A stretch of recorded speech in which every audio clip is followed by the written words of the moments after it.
I ruined my family's life and I don't regret it. All names were changed. This all happened 10 years ago when I was 19. Over the holidays, I found out that my then boyfriend, Kevin, was cheating on me with my older sister, Jen. I was really upset because Jen and I were really close, and she was someone I looked up to. Plus, Kevin was my first serious boyfriend, so it was really painful. It made things even harder when my parents took Jen's side. They've always favored her, but this time it was really obvious. They kept saying that these things happen and that family always forgives. I cried a lot and tried to explain how I was feeling, but my dad said I was being too dramatic, and my mom acted like I was just a disappointment. Jen just said she was sorry, but she also said that she and Kevin loved each other and didn't mean to hurt me. I felt extremely alone, depressed, and worthless. For months, I was like a zombie. I mostly just slept and refused to talk to my sister. My parents kept telling me to move on because, even if it hurt, Jen was still my sister and she was more important than some guy. Eventually, it was too much and I decided to end myself. I was convinced that Kevin was the love of my life, and I just couldn't get over how he betrayed me and how my family made me feel so alone and crazy. I wrote a very angry and depressing final note that talked about everything that had happened and scheduled it to be published on my Tumblr after I died. Luckily, my roommate and best friend, Alice, found me after I had taken an overdose of pills. I was unconscious for a while before regaining consciousness and being placed on hold because my self-harm was still a concern. I remained there for some time and only communicated with my grandparents, as they were the only ones I wanted to speak to.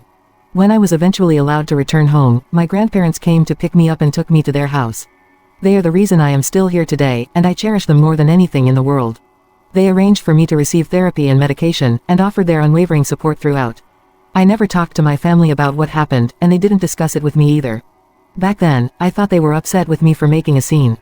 It was only a month later that Alice filled me in on the real story.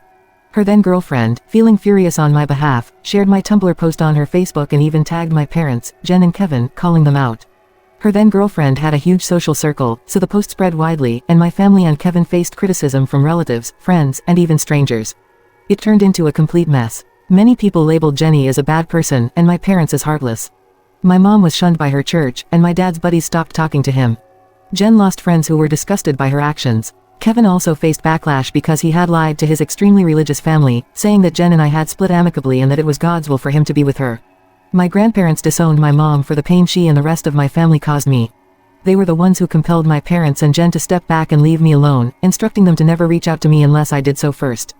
But I never did, as they were dead to me as well. Jen and Kevin eventually broke up after his parents sent him away to rediscover his faith. As for Jen, she had to relocate to escape the public scrutiny calling her hurtful names. I haven't spoken to or even seen her in 10 years. Last I heard, she has 3 kids from 2 different men, and she's not with either of them. My parents have become social outcasts and are now just homebodies. Our conversations are superficial, and they've missed important events in my life like my birthdays, graduation, engagement, and wedding. They won't be part of my child's life either. I know it hurts them. I tell people around me that I don't care about them or their feelings, which is true to an extent. But in reality, I'm glad. I'm glad they're hurting and suffering. I'm glad their lives suck and they're all unhappy. I shouldn't feel this way, and I haven't told anyone, not even my therapist, how I feel about my family now. I know this is probably just my resentment and it's probably not healthy, but I can't help it. I almost ended myself over what they did, so it feels like karmic justice to see them hurting now. I even kind of hope they feel like how I've felt, alone and like no one cares about them. I'll tell my therapist one day, but for now, I just wanted to say it to the void. I'd like to share a personal story about my family. I've always been grateful for the support of my grandparents, but sometimes I've felt let down by my immediate family. However, I've come to realize that I'm happier now than I've ever been. Despite facing challenges, I've chosen to create my path in life, proving to others that I have the power to shape my future.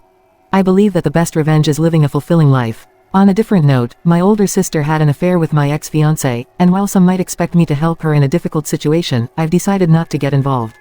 I've always been someone who believes in standing up for what's right, and I've made choices in the past to cut ties with people who have shown disloyalty or dishonesty. Cheating isn't a mistake. It takes me off thinking about it. Jess crying and telling me, "You have to understand," like I had it caught her screwing my fiancé in my bed, in my condo. Or John yelling at me and saying, "If you ever loved me, you'd fight for me, or cry for me, or do something." And then the most hilarious line of, "Maybe if you put out more, I wouldn't have strayed." And seriously, I was always the one initiating even before our engagement. And I had stopped bothering because he claimed his libido was lower than mine.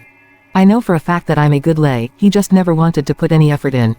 And even if I hadn't been trying to have sex regularly, that is not an excuse to cheat. I tossed them out, packed up my crap, cancelled everything but the honeymoon, and got refunds. I sent John's family their 25% contribution and security footage of John screwing my sister in the living room. It went back to the day he moved in, and the idiot probably forgot I had security cameras inside. And that was beyond petty, but despite how much his family loved me, I also knew that his doting father and grandmother would never believe John was capable of cheating on me without some kind of proof. I didn't need them harassing my family like they did others for lying about their family. I had also evicted John and then had an agent sell my condo while I turned my would-be honeymoon into a solo, thank duck I'm free trip. And when I came back, I moved. Again, one undone kind of girl. Cheaters, liars, betrayers, and perverse jerks do not deserve forgiveness or second chances. I learned that with my parents' situation. You give a second chance, they'll do it over and over again, then scream, "You said you forgave me, and I can't help it." It meant nothing while victimizing themselves. It took my dad years to stop forgiving my mother, but I will never make that mistake. In 5 years, Jess and John got married because she was pregnant, moved into an apartment together, and now have 3 children, 4 male, 3 male, and newborn girl. They have no friends and no familial support beyond my mother. My dad is apparently involved with his grants but does not help financially, nor does he babysit or even let John into his house. I was visiting my dad when Jess showed up at his house in the middle of the night. I was deeply concerned when my dad arrived with my sister and her children. She had visible signs of abuse, with a black eye, marks on her neck, and bruises on her arm. However, when she started blaming me for the situation with her husband, John, I couldn't help but feel frustrated. She kept insisting that John's anger towards her was because I wasn't Little Miss Perfect, and that I was the one he truly wanted. Despite my dad's attempts to stop her, I urged her to continue, and she went on to blame me for everything falling apart in her life. She accused me of not loving John enough to fight for the relationship, while she had stood by him no matter what. She even claimed that John's violent behavior was somehow my fault because her children looked more like our mother than me. She pleaded with me to intervene with our dad, but I couldn't believe what she was asking of me. She had made her own choices and now had to deal with the consequences. It was clear to me that she had created her problems by pursuing a relationship with a married man and then marrying him despite knowing the situation. I couldn't deny the seriousness of her situation, but I also couldn't overlook the fact that she had brought this upon herself. It was hard for me to accept that my sister had betrayed me by getting involved with John. I felt that true love would never lead to such hatred and mistreatment, and both of them were at fault. It was ironic how everything fell apart for them once they got what they wanted. A relationship that started as an affair was never going to be healthy.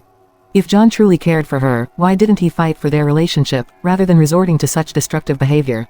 It was clear that they had made their own choices and now had to face the consequences. Remember this, it's crucial to maintain a healthy relationship by being respectful and honest, or by simply ending it. Even after a breakup, it's best to be civil. She pursued him and now she's with him. Congratulations to her, but what a situation. But it's not your responsibility to sort it out. She made her bed, and now she has to lie in it. It's not on you. Here's a recent incident. My mother has been involved with a married man, Bruce, for over a decade. My dad left her because of it, but she stayed with Bruce, believing he would divorce his wife soon. Spoiler, it never happened. After more than 10 years of knowing about my mother's affair and seeing Bruce's wife's social media posts, I couldn't take it anymore. He's a despicable man whom my entire family despises, including my 3 siblings. We were all expected to keep my mother's dark secret and pretend that Bruce wasn't a cheater. To protect my family, I anonymously contacted some people I found on social media.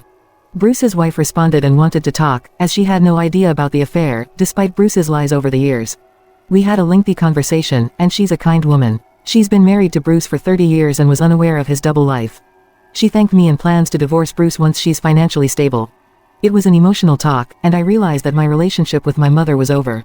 I knew the news would reach her and eventually point back to me. The day after, my mother cut me off completely. I couldn't reach her, and soon after, my family members began to harass me. I received messages of disdain and support towards my mother. Everyone turned against me, and they won't communicate with me anymore. I doubt she's telling them the whole truth about what happened. I remember the situation very well. I revealed the truth about my mother's relationship with a married man. I'm surprised that my family has taken her side and cut me off. Sometimes I feel regret, but ultimately, I only accelerated what was bound to happen. I did it for my siblings who couldn't tolerate him any longer. I had hoped to get rid of him, but it backfired. Now, not only are Bruce and my mother getting married, but my siblings have chosen her side and distanced themselves from me. It's a heavy burden to bear. It has been for the past 10 years, and now it will continue because of my actions. I appreciate you taking the time to read and letting me vent. Now, for the comments. Some of you think I did the right thing. While it's true I may have hastened Bruce's divorce, my mother got what she wanted in the end, so she should be grateful. After all, her selfish choices already fractured our family, and she chose a terrible man over her children. I would likely have severed ties with her anyway. It's puzzling why my mom is so upset about the exposure of her affair. After all, she was involved with a married man for over a decade, so clearly, she isn't that ashamed. Why is she angry? If I hadn't spoken up, the adulterer would still be married, and he wouldn't be marrying my mom. Shouldn't she be thanking me? Unless, of course, she never intended to marry my mom, and she knows it. I bet mom is mad because Bruce may have to give up a lot of assets and potentially pay alimony. It's hard to say for sure without knowing the details of Bruce's marriage, but I suspect money could be the reason he didn't leave his wife earlier and why my mom is so upset. I'm not an expert, but that's my best guess. That's it exactly. Moreover, in most places, being married for more than 10 years guarantees lifetime alimony for the wife as long as she doesn't remarry. Also, if she hires a forensic accountant, any expenses he made on my mom and our family during the last decade are considered marital property, entitling her to half. So, if he bought my mom a house, car, or anything, they will have to sell them or he'll have to pay out that amount during the divorce proceedings. Additionally, if they still have children living at home, there's also child support. In short, he stands to lose everything, and I wouldn't be surprised if the change in lifestyle prompts my mom to seek another partner. Did it ruin my life, though? If certain family members are harassing me and supporting my mother knowing that I exposed the truth about her boyfriend cheating on his wife with her for the last 10 years, then I think those are toxic people who aren't worth my time. You're right, it's just hard to have everyone turn against me so suddenly. Also, thank you for all the supportive comments. I have a few people in my corner, but these comments have been comforting and therapeutic. The fact that my mother and siblings are angry and not thanking me is evidence that money is a significant factor in all of this. I'm the oldest daughter in my family, and only my youngest siblings live with my mother. We're all adults. My mother chose her new partner, Bruce, over my 2 young children, and they won't ever know her. I've been in touch with Bruce's wife, who has been kind to me and knows the whole story. I've been helping her gather evidence for the divorce. My family found out about this and accused me of harassing Bruce's wife, which only made them dislike me even more. Some people have told me to mind my own business, but I wish this situation had never become my business in the first place. It's been tough. Hello everyone, your support means the world to me. Please consider subscribing to the YouTube channel and turning on notifications to stay updated on our latest content. Thank you so much for your support and I can't wait to see you in the next video.